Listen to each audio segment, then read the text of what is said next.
Hello, and welcome to episode 11 of Could It Be podcast. This one has been my favourite one to record so far, as I am joined by a very special guest. He's the man behind the music on the intro and outro on this podcast, and he's my partner Jacob.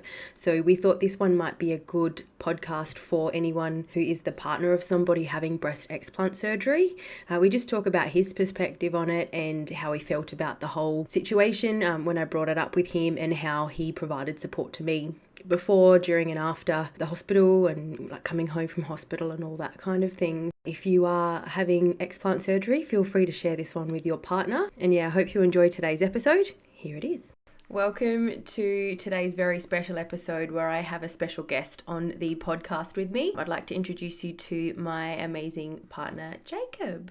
Hello, thank you so much for having me. I'm a long-time listener, first-time caller, and all that. Welcome. All right, so what we've done, we've talked about a few of the questions. Some of the questions I do have here today are ones that I am going to spring on Jacob, especially the first and the third questions. Oh, no. So we are going to get straight into it. So Jacob, tell me, what were your first thoughts when I told you that I was thinking of removing my implants? Well, I think I was very open to it. I don't know if it's too personal, but I didn't realize when we first met that you had implants in the first place. So it's not like I was attached to the idea of them or anything. You know, some people are, or I'm led to believe that they are. Like I was, because you'd explained it, the reasons why you were thinking it, and we had actually mentioned it. It wasn't just out of nowhere. We had talked about it before, and you talked about hearing about this breast implant illness thing. I was obviously very very open to it, and I also think it's not really my business to have a strong opinion about it in terms of like, how does that make me feel or something. It's not really my place to be saying or thinking those kind of things. But yeah, definitely open to trying to find any possible solutions to the challenges that you were having. What were your observations symptom-wise before I had the surgery?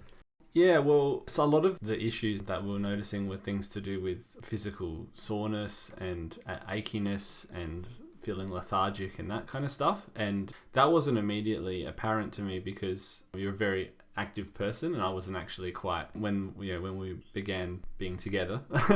Like you really introduced me to a lot more, living a much more active lifestyle and doing a lot of exercise and working on fitness and those kind of things. And I had played sport before. I had done a lot of exercise before, but I hadn't played for quite a while, and so I hadn't really done much in the way of fitness and exercise apart from just enough to be able to survive as an organism.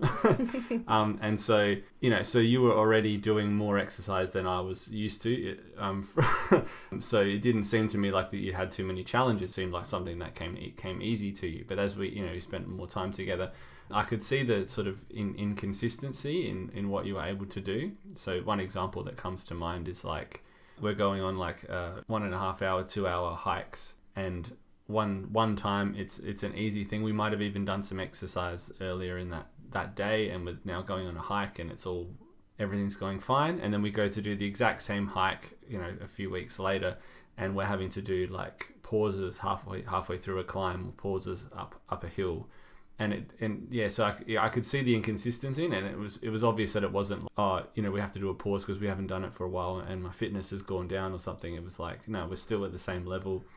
But yeah, a hill that was done easily was now difficult. And, as we started living together, I could see in the mornings how it was a bit of a challenge to get going in terms of soreness and those sort of things. And they seemed not justifiable based on the exercise. You get sore after you do a little bit like exercise for the first time, but it doesn't come back once you're used to it. So that was becoming obvious. And then also, the hair loss was a thing, and it was quite a lot. And it was concerning to see, and it was concerning to see how increasingly worried it was making you, because every time you'd have a shower and then comb your hair and that sort of stuff, you'd be left with all of this hair in the sink and hair in the shower, and you can't have that go on forever, otherwise you're going to run out. So, so those things were becoming pretty apparent, and maybe they were escalating, or maybe we were just being more aware of them. But yeah, those things were definitely noticeable in the lead up, for sure.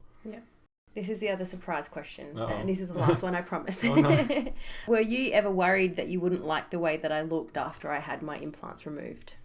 No, not at all. Like I don't know. I don't want to make myself sound like some virtuous person or whatever, but like, He is.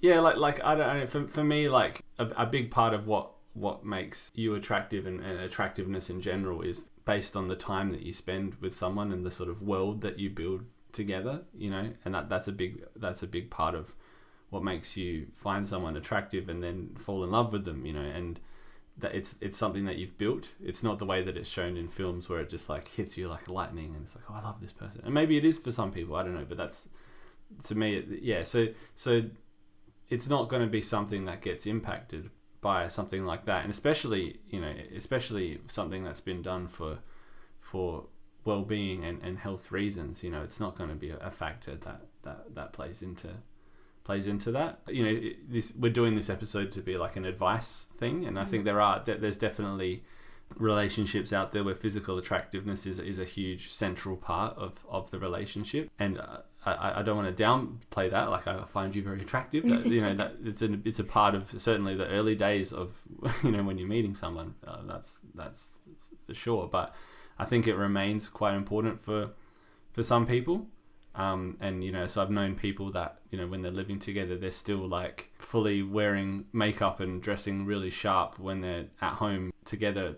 You know, that's what I've seen or perceived from people, and it's like, who are you dressing up for? Like for each other, like it, you know, and that's fair enough. And so my advice is like, if that's something that's a big part of the relationship, that's something that you might need to work through before heading down this path, because you want to make sure that what you've got together is built on something a bit more solid than just that physical attractiveness. That if it's going to become something that you can't see past, that's something that you probably want to work on and address and really talk through first before heading down that path, because you don't want to be being confronted with that post surgery when you've got all these other things to be concerned about, and you wanting to be sensitive and supporting about. You don't want to be running into that hurdle at that point. So that would be my advice.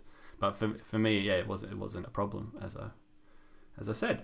And I guess to add to that as well, you know, if your partner has some symptoms that are holding them back from being able to do a lot of things, like I don't think I really let my symptoms stop me from doing a lot. Like you said, we do a lot of exercise, we hike, we ride bikes and that kind of thing, but I would end up feeling quite sore, and some of those hikes I would actually say I am not enjoying this because my muscles felt like they were going to explode. I was in so much pain. Yeah, I could see the frustration, like, and I get that. Like I used to play hockey, and I was relatively good at it. I was a little successful and played in some good teams and stuff like that. But I had some knee and wrist problems towards the end of when I was playing, and the frustration of just not being able to do something that you could do before, and not. I mean, in my case, I knew exactly why, but in your case, not knowing why, that would be really frustrating, because I felt that, and I knew what the problem was. I couldn't do much about it, but I knew what it was. But so that's seeing that frustration was it's sad to see, but it sort of reinforced why this is probably a good decision for you, because it's something that's really had become a hurdle in your life and the lifestyle that you wanted. Definitely. All right, that was the last of the surprise questions, I promise. All right, back to my notes. So, if you were to give some advice to the partners of women having explant surgery, first of all, how would you recommend supporting your partner in the lead up to the surgery? Well, I was lucky. I think we complement each other well in our relationship, but mostly because you have strengths in all of my deficits. And I'm not sure, I can't confirm about the other way around, but so I was lucky in that you're a very forward thinking and forward planning person, and so I'm not just talking about the next day, but like weeks and months in advance. So things that needed to be prepared, such as like surgery surgery clothes that you wanted to buy, like bras that have the zip at the front, so you don't need to be reaching around, and when you're going to have a sore upper body, and things like pillows for the bed that allow you to lay in a position that's comfortable post surgery, right down to planning the car parks at the hospital and planning life events in the lead up and around the, so we had a lot of conversations about that, but you were driving a lot of that. So my recommendation would be for partners, if the person that's going through the surgery is not necessarily someone whose strength is in that area, is that you could try and step up and be that person, and planning and just thinking about all of those little hurdles that you don't want to be dealing with after or around the surgery. So that would be a big part. Like I said, I was lucky in that regard. And so you've asked me, like preparing and the lead up. I think in terms of like emotional support, like with this particular, I think one of the challenges with this particular illness is that it's not fully recognized by the medical community, profession, whatever the word is. Mm-hmm. From what I can tell and from what we've been reading, it's not fully recognized and supported. It's kind of tacitly supported. So obviously there were surgeons that were willing to do it, and they weren't asking too many questions, and they weren't going like, this wasn't seen as some kind of mental health thing, like you're insisting on this surgery but there's no medical reason for it. Now they haven't recognized as a medical reason for it necessarily, but they're still doing the surgery, so it's sort of tacitly admitted. But that's something that I think you can help with to work through, like both not being pushy about it. Like I wouldn't want to have accidentally pushed you into a surgery that you were just half thinking about, but at the same time being open to the things that you were experiencing and the things that you were researching, and being open to the fact that like on some issues, what you were experiencing and what others in the that you've seen in those online communities and stuff related to this illness, like what those people were experiencing was legitimate, despite the fact that it wasn't necessarily something that you were going to be seeing from a lot of medical professionals. So being supportive and open in that way would be a really helpful thing to be, and like to be open to the waves of different feelings that you're going to be having about it. So you made a strong decision, I'm going to have this surgery, this is what I'm going to do. But there were moments of doubt that came through, and there were moments of what being concerned about what I was going to feel about it, and concerned about how I would feel about what you would look like, and those sort of things. And so you can be, I think the most important thing is to be open about it, and to talk about it, and to talk through if you've got any doubts, or like even if I was the kind of person that would be like, I'm not sure, like I'm concerned about being attracted to you or something, it would be better to talk about that, definitely. It would be like, it's not ideal, but it would be better to talk about it than to bottle it up and leave it as something lingering in the background. So that those would probably be my main pieces of advice. Definitely. And going back to where you said about, the fact that I was forward thinking, and not everyone necessarily is. Like when you are chronically ill, you're not necessarily going to think ahead. So this is a good opportunity for me to plug my previous episodes. There is actually an episode on this podcast about preparing for surgery, and also on the Could It Be II podcast Instagram. I do share different things that I did and bought in the lead up to the surgery. So, as a person having an explant surgery, or as a partner, that could be something that you look at. And there's definitely, like Jacob said, the online communities, there are Facebook groups, and some of them do have files that they share on different things that they recommend that you buy in the lead up to an operation. So that could be something that you look at together too. Something else that I would just add in, and it's something that I did, but again, that's just because I have to plan ahead all the time. Like, thinking about calling the hospital to check around their restrictions thanks to COVID with visitors. So we could only have one visitor a day, and that was you. I was very fortunate that you were able to, take me into hospital and come and visit me straight after work and that kind of thing. And another thing, obviously, talking to, like, for the partner to talk to their workplace about taking any necessary time off. We don't have children, so it was just really you taking me into hospital and then you coming to visit me after work, but obviously organising people to look after kids and animals and that kind of thing. But talking to the workplace about that, we only needed for you that day off. And my surgery wasn't quite as extreme. It wasn't a lift as well. It was just having my explant surgery, like the implants taken out. So I recovered quite well, but other people would probably need a bit more physical support and for their partner to take a bit more time off of work.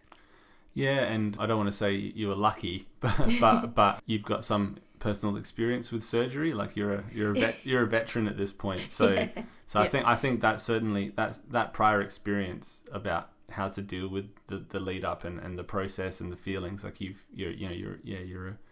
you're well experienced and a veteran in that regard. So that certainly helped you in this situation. It's probably why you're even doing the podcast. Like you were able to not only have the surgery but then have the forethought to build a podcast around it and share your experiences, because you're like, well, I've been through this enough times. I can think of other people. Yeah, things like the parking at the hospital. Like I can see from the podcast we've got listeners from all over the world at this point. So in Australia and in Adelaide, we've got some very overzealous parking inspectors. Yes. I would say the parking area parking is quite a challenge. You want to make sure you're thinking about that.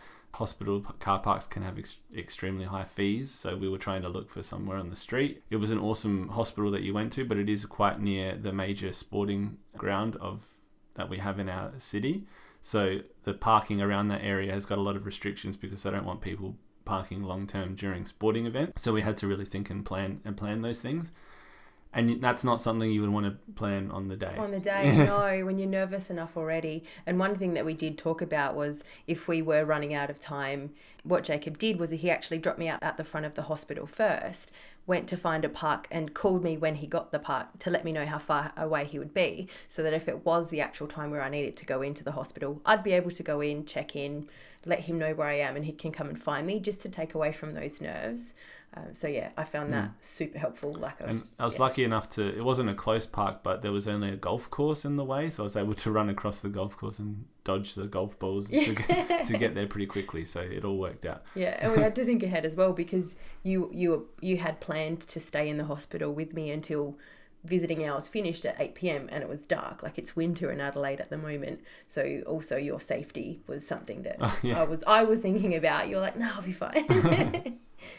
Yeah, I mean, like a little bit of trivia, but if you're, we might have some crossover fans with true crime podcasts, and our city is known for some very famous and grisly murders. So I wanted to make sure that I wasn't victim of one of those. But no, I needed you to bring me home from hospital. Yeah, so I made it. Okay, next question. What would you suggest partners do on the day of the surgery in hospital and coming home from hospital? I guess we've covered a little bit of that around the day of the surgery. Yeah.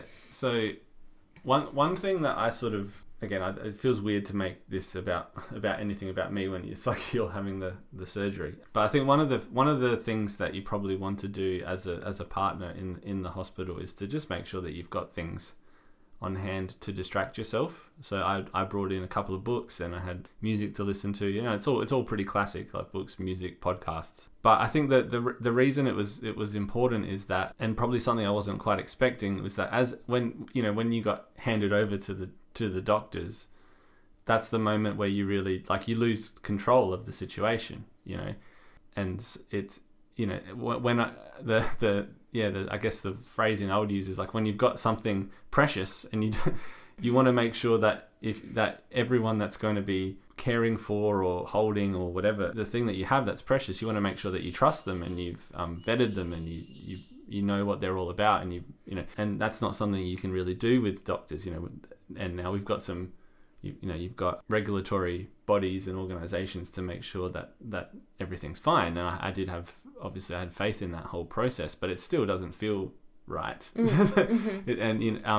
And you know, this is a pretty common feeling, because I'm thinking about like TV shows where someone's been in a car accident and the character's been rushed into the hospital on the hospital bed, and it's always their partner or their police partner, if it's a police show, or their parent or whatever, running alongside the hospital bed like, it's going to be okay, and they're like, ma'am, you have to get away. Like like this is a thing that's shown a lot. Like people want to get in there and help, even though they don't have any of the expertise to help. And and it's something we in life we have to deal with. Like, if you ever take a flight, you have to trust that the person flying the plane knows what they're doing and that the people fixing the plane maintained it properly, even though you don't get to meet all those people and check that they're trustworthy people. That's just part of life, you know, but that's a feeling that you're going to have. But if you're going to sit in a hospital room for multiple hours, you don't want to be feeling that for a long period of time. So yeah, so distractions are, you know, a good thing to have. So I sort of just got stuck deep into a book for most of the time. If you're a caffeine addict like me, make sure that caffeine is on hand. So yeah, they're actually really nice and allowed me to use the tea room that probably was more for patients and like staff, but they allowed me to go in there and make myself a little cup of coffee. So that was really nice of them, and that helped me with my issues. But I probably could have brought in like a flask of something if coffee, I mean, not a flask of anything else. But yeah, that's just stuff like that to make sure that you're able to basically switch off your brain as necessary, so that you're not like a panic thinker. And I guess for people that are overthinkers and panic sort of type people, and if you know that about yourself, you want to give yourself the tools on hand to sort of keep those worries at bay until, you know, the doctors do their thing. I guess like on the day, thinking back, I had no idea that you were thinking like that you were worried about handing me over to the doctor, and you were so calm, and you know, you were great where we were talking normally, and then you'd also make the occasional little joke, but nothing ever felt forced. Like you were really genuine in just keeping my mind off of what I was doing without also like shunning the idea that that's what we were there for. So yeah, you're really brilliant. I guess, you know, any advice to a partner would be like, yeah, like just when you, I guess like, and through my like work and things, I've probably dealt with people that are in stressful or crisis or on the verge of tears and this sort of thing. And the one thing that you don't want to do is make your worries their problem, like in that moment. Mm-hmm. So you just have to be able to find like I think of it like a gear, like a car or bike gear. Like you have to find a gear that I'll deal with my feelings after. Like right now it's about keeping a really serene and probably lighthearted, for me anyway, like keeping a lighthearted feel about what we're doing. Yeah, the last thing that you need is to have my feelings, like, you know, you don't want you to be thinking about someone else's feelings like during that period of time. You just want to be like focused on what we're doing and as not stressed as possible. Yeah, for sure. And one thing that I sort of did, like, this is my way of preparing to try and make it less stressful for you, because I'm always thinking about what I'm eating next. Like, I made sure that there were plenty of snacks packed for you as well. Oh, that was good. Yeah. And I guess the car parking thing as well, like it's always stressful trying to find a park, and that was my way of trying to make the day as smooth as possible for you. I guess, like, coming home from hospital, one thing that I had to talk the nurses through was their checkout time is kind of like a hotel. Like, they're like, oh, normally you need to leave by 10 o'clock. And I had told one nurse, but obviously some of this information doesn't always get passed from one to the next. But I was like, I was going to organise for my partner to pick me up straight after work. So I guess talking that through.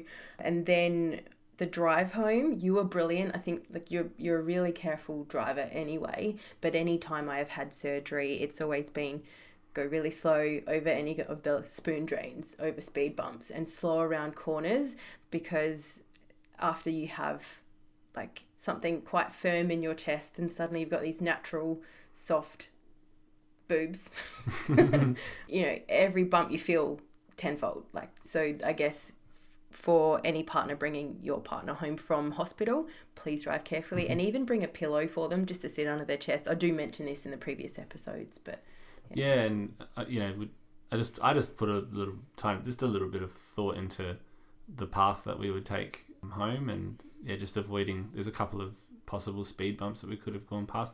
We still had to go. We live far enough from the hospital that we would be going on the freeway or the expressway.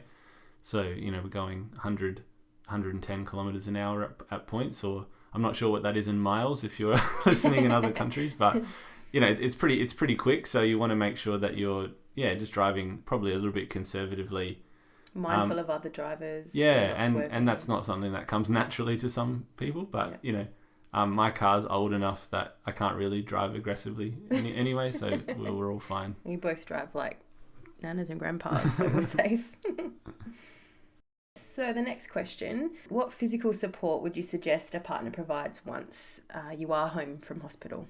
Well, I think firstly you have to, if you've got a partner like mine who insists on doing everything, you have to intervene and be a little bit pushy in terms of intervening. So yeah, it's probably like when you've got some sort of surgery that's just one part of the body, there's other parts of the body that feel fine. So you sort of can trick yourself into thinking that you're better than you are. So you want to make sure you're always following doctor's advice, and even if there's 2 more weeks left of rest before you can do something but you feel fine, still listen to the advice, because the body's still doing things and you can always re-tear or re-injure things. So yeah, like a lot of the classic things, like any heavy lifting, especially anything that's on a high shelf or a high cupboard, we have to I just make sure that I'm proactive in getting those things. And because it only takes one time to re-injure something, and it might just be that you're not thinking and you just go to reach up to grab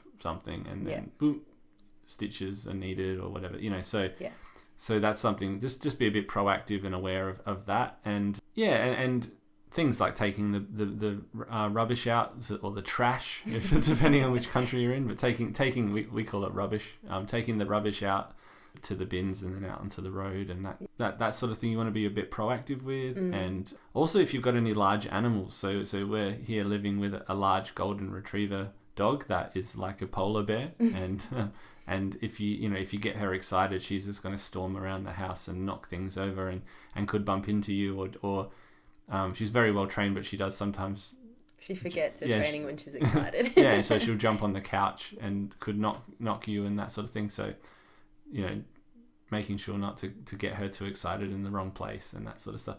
It's not a difficult thing, but just a little bit of forethought certainly helps, I think. Yeah, and one thing that I had planned to do, and I did do when I came home from hospital, I know that I can sometimes wake up in the middle of the night after I've had surgery, not normally, like I normally sleep through the night. So I had set myself up in the spare room with a TV, just because Jacob was continuing to work once I came home from hospital, and I didn't want to wake him up through the night. He was insistent on like, no, that's fine, like don't worry about me. But we're both quite considerate of each other, so I slept in the spare room for, it was a few weeks, wasn't it? And I had it set up so that everything was close by as well, so that it wasn't reaching, but you'd always check in to see if there was anything that you could do.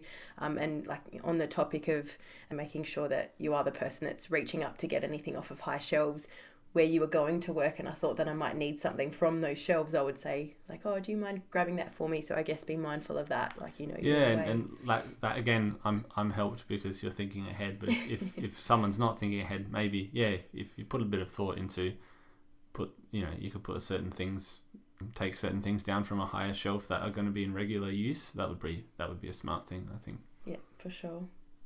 And I think as well, like you kind of covered this, but there were moments where I felt like I was okay to do things and I wasn't. And you were really great where you were like, nope, let me do it. Don't you dare, kind of thing. But I'd be like, oh no, I can take this out, I can lift this up. And you're like, no. So I guess this is probably for a partner and for the person having surgery, where you think that you might be ready to do something, obviously listen to doctor's orders, but give yourself a bit more time than what you think that you like. I guess give it a couple more weeks before you do the thing that you feel like you're ready to do it. And another thing that I forgot to cover as well, we'd even talked about the fact that I might not be able to wash my own hair coming out of hospital, and we talked about the fact that Jacob might need to do that for me, and you were ready to do it.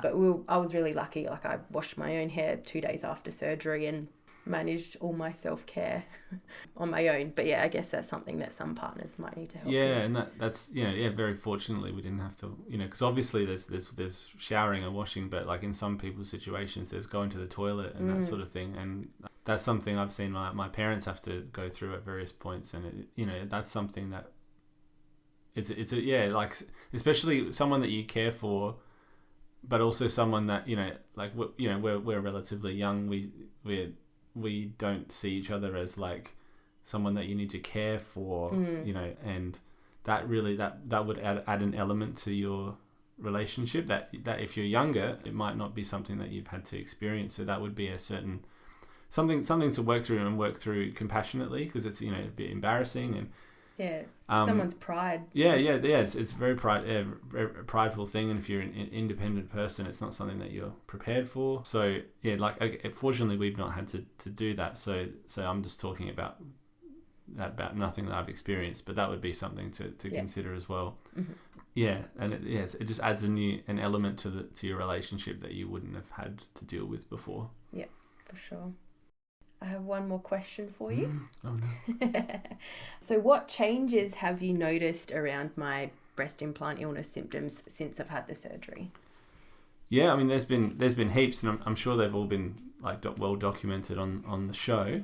But yeah, I was really surprised. Like some of the things, the change to your eyes, like the color of your eyes becoming more vibrant, and the whites of your eyes being much more brilliant, was like the same day, like same day, next day sort of thing, which was crazy, and almost an instant change to the physical soreness and joint soreness. And that it was amazing to see. And I sort of mentioned this before, but like I am quite a skeptical person generally. Like not, I don't mean like in a cynical way, but like generally I trust the medical or scientific consensus on things. So it's been interesting, because given that this illness is not fully recognized, or it's tacitly recognized, as I said before, seeing such undeniable evidence in front of my eyes that the change was instant was a real eye-opening thing, and a real surprising and shocking thing to see. And that's, yeah, it's been an interesting experience, sort of, and having to work that into my worldview of, normally going a bit, because in the world of online health is an interesting place, and there's going to be some particular illnesses that have more evidence for them than others, and some illnesses and conditions and things that they're just the evidence for different things is in different places is all I'll say. But to see that the evidence so clearly in front of me sort of really has opened my perspective to probably more things in general. Yeah, it's been really interesting, and those changes were sudden. So you've had new hair growth, like just every day. I'm like, Jacob, look at this new hair. Yeah, it's been hard to miss because I get shown regular updates. But yeah, like new hair growth, like almost straight away. Yeah, and I think especially the physical soreness was the thing that really got me, because sometimes you've had a hard time, like getting out of a chair. I still grunt now. Yeah, it's been something that you dread having to get up, and that has little effects on your everyday, like if you've had a day of work, and then you have dinner together, and maybe 7 o'clock, 8 o'clock at night, there is time that you could do other activities. Well, it doesn't have to be exercise. It could be anything. It could be going for a walk. You could still catch a movie. You could still go out and grab an ice cream. There's things that you could do. But if you're dealing with soreness all the time, it's much easier to make the decision to sit in front of the TV, which is absolutely valid. I don't want to say, again, I don't want to undermine anyone's life choices, but like when you're someone that would like to be doing things, you can be your body's influencing you to be more of a homebody than you really are, and so to have that burden of like just joint soreness and having to, just if you're going to go for a walk, you've got to do all these stretches and things, to have that removed has been huge to see, and it's gonna, you're already able to sort of take the initiative and do more activities, even though your recovery is still not fully finished yet. So that's been awesome to see. But yeah, the changes that were there were sudden and strong and really, really clear. Yeah, we've had that day where I got up, like I can't sleep in. I physically cannot sleep in. Most of it's because my dog wakes me up at 6:30 without fail on the weekends. Thanks, Harper. But I try to get back to sleep and I can't, and you can't sleep in. So I tend to sort of try and do things, but like I haven't been able to do a lot because of my restrictions post-surgery. So there was one morning, a Saturday morning, where I got up, I did a big walk. I think I mentioned it in one of the previous episodes, called into the shops, grabbed some stuff to make us some breakfast. And then once we'd eaten, I was like, all right, when are we going for a bike ride? And I wouldn't have necessarily been able to do that so quickly before the operation. We didn't go for a huge bike ride, but it was still like 16 kilometers or something like that. And then as soon as we got home, I was like, can we mow the lawns? Like, I had so much more energy. Yeah, it's really, it's been huge to see. And, one advantage is that you maintain still an active lifestyle and an enthusiasm when you had those problems, and now those problems are gone, you're going to be a monster. You're doomed. So I'm in trouble, but so you guys can send me advice if you'd like. but that's great. You've been living your life with weights on, and now the weights get taken off, and you can let it rip, as we say. Another thing I think you mentioned before when we were talking before we started recording this episode was you've witnessed those detox waves that I've had.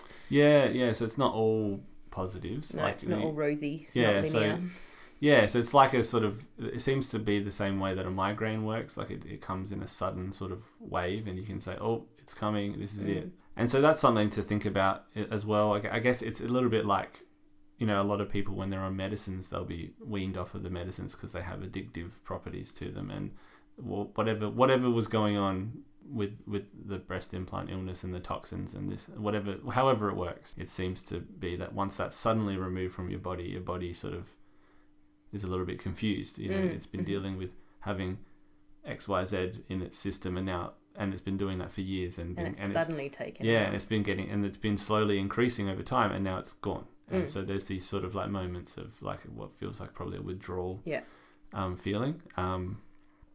And so, that's just something to think about, that you don't want to be caught in a situation where you're having one of those, because it's not really something that painkillers can fix. Like if we take like paracetamol or whatever if we've got a headache, I'm not sure if that would necessarily work the same way. The strong hospital ones have helped so far, but once they've run out. Yeah, so medical grade, painkillers. But you don't want to be caught needing to drive a long way with no one else that can drive the car when that's going to happen. So that's just another piece of forward thinking that might be helpful. Yeah, and also I guess like for a partner to know that they happen. So when I do have those detox waves, some of those symptoms come back. There've been days where I wash my hair and a lot more of my hair has come out again.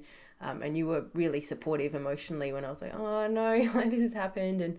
And even some of the longer walks I've gone on, I've started them and I've had calf cramps like I'd had before the surgery. And there's been 95% of the days where I haven't had them since the operation, but they come back. They last a day or two maybe when I have that kind of thing happen. But yeah, like it can be a little disheartening as the person having explant surgery completed, because you're making this decision to improve your health, but there is a period of time, and I'll obviously keep listeners updated as to how long this lasts, but it might be well over a year before I stop having them. But yeah, as a partner, just understand that your partner is going to go through these up and downs post surgery, and it's completely normal from what I'm reading, from what people are experiencing, and just support them through it. Yeah, and I guess as an emerging awareness is occurring about the illness, that's going to be something that people hopefully feel more assured about. As we're a little bit, you're an explorer at the moment, so you're a pioneer. Yeah, that's right. So that's why the things like the podcast and the online communities can be really helpful. Yeah, for sure. Cool. That's all I have for you. Well, thank you so much for having me on. I've been hearing them being recorded in the other room, and it's been great to be a part of it. Maybe jump on it some other time whenever you need another perspective or something. Yeah, definitely. Thank you. You've been so supportive through all of this, and I think I've said this to my friends before, just in relationship sense. We're going to get gooey here, but everybody needs a Jacob. If your partner's not supporting you the way that Jacob supported me through this, dump them. Sorry. Wow. Okay. So it was going to be such a positive episode, and now everyone's going to No. We can cut that out. But yes, you've been brilliant. You've been so supportive. So thank you. Oh, no problem. And just another thing that I would like to add, which we didn't think about at the time of recording this episode. So Jacob's not here for this part, but we were walking the dogs and I was like, oh, I forgot a really important part of what I would like partners to know about when your partner's having explant surgery. So I didn't necessarily love the way I looked coming straight out of hospital, and I was very self-conscious to the point where I didn't even want to see myself in the mirror if I wasn't covered. So I also did speak to Jacob about this and said, look, it'll be a few weeks before I'm ready for you to see how I look. I'm going to close the shower door when I'm in the bathroom, that kind of thing. And he was very, very understanding of it. So I guess just my advice to the partners of anyone having explant surgery, just have some patience and understanding of we're going through a big thing and a big change in our bodies, and we might not be quite ready for you to see us just yet, but eventually we will. The tissue, if we still have any breast tissue left over it, it does fluff up over time, so we will, gain our confidence again in this new body that we have. So just give us some time. Thank you so much for listening to today's episode. Feel free to get in touch with me on the Instagram, which is the Could It Be II podcast Instagram. And just a reminder, if you're listening and you have a story to share and you'd like to jump on the podcast, feel free to reach out on that Instagram account as well, and we'll look at getting you in on the podcast. Take care, and we will speak with you soon. Bye.